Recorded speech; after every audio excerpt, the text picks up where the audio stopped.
បាទសួស្តីបងប្អូនទាំងអស់គ្នាវិលត្រឡប់មកកាន់ Channel ថ្មីរបស់ខ្ញុំបាទសារជាថ្មីមកទៀតហើយ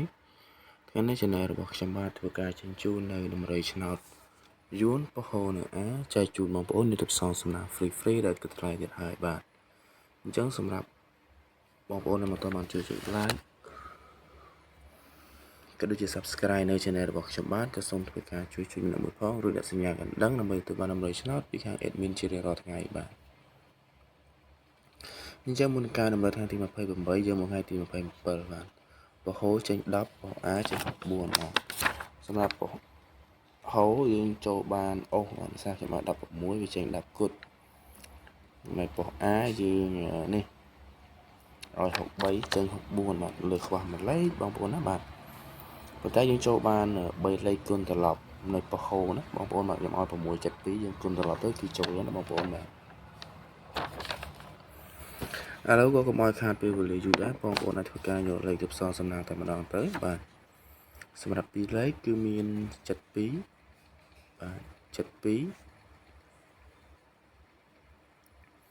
18បាទ18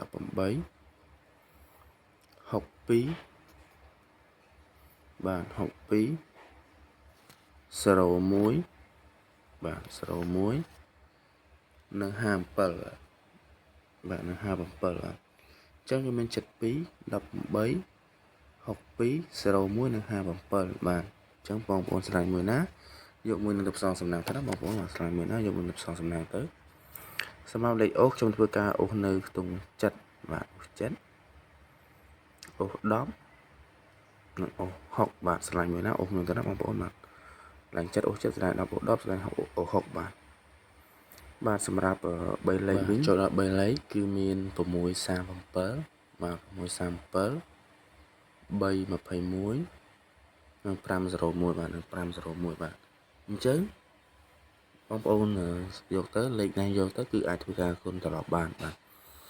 អញ្ចឹងពីខាង admin ក៏មានតែប៉ុណ្្នឹងដែរចែកជូនបងប្អូនទាំងអស់គ្នាសង្ឃឹមថាបងប្អូនហេងទាំងអស់គ្នាបាទជាចុងក្រោយជួយចុច like ក៏ដូចជា subscribe ខ្ញុំនៅមួយប្រមាណសូមអរគុណសូមជម្រាបលា